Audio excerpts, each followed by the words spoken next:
blow you away. The John Piper. Okay. I'd rather not know. Alright. I actually had to read this a few times to fully understand it, so if you don't understand it, don't worry about it.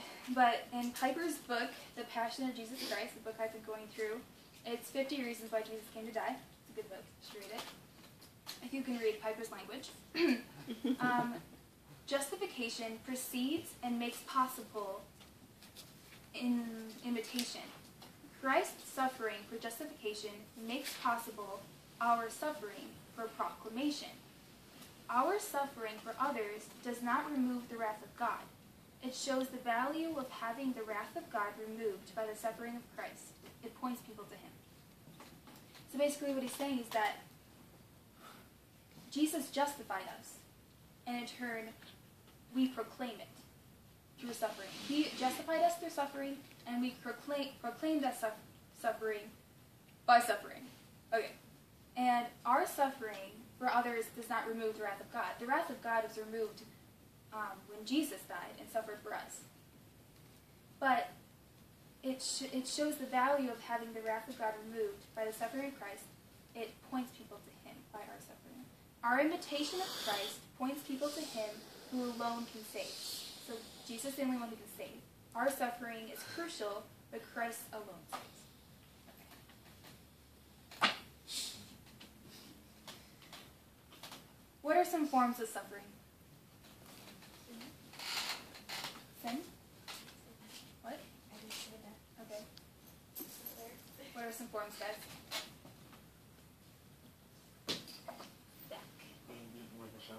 Being beaten with a shovel. You were a mole underground? Beaten with a shovel? That was a good tie-in. I like that. Thank you. Boat runs over you. What? Boat runs over you. We're not talking about forms of torture. Slander. Thank you. That was in mine. Slander. Mockery. Torture. Persecution. Imprisonment. Sickness. Sickness. Marriage. You're not listening to that part. I'm sorry. You don't have to be all married. That was funny. Depends on who you're married.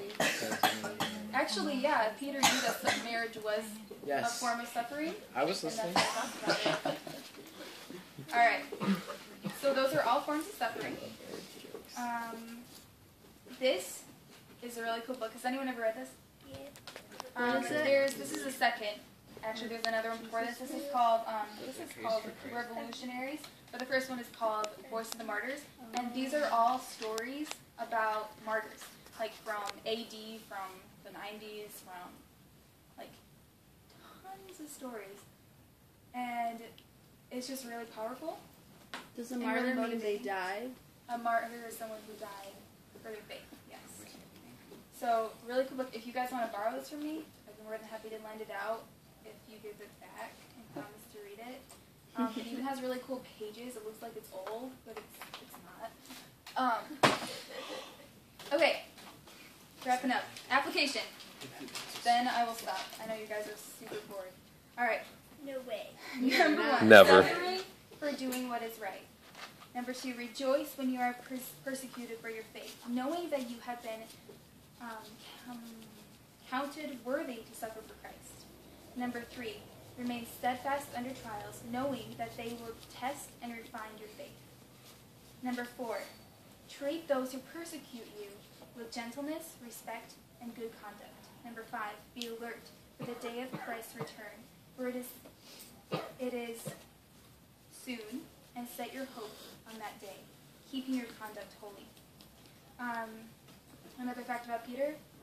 Peter denied Jesus 3 times during his trial.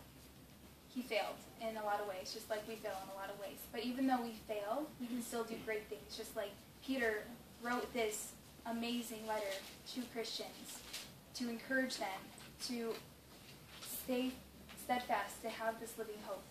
And as Peter concludes his letter, peace to all of you who are in Christ.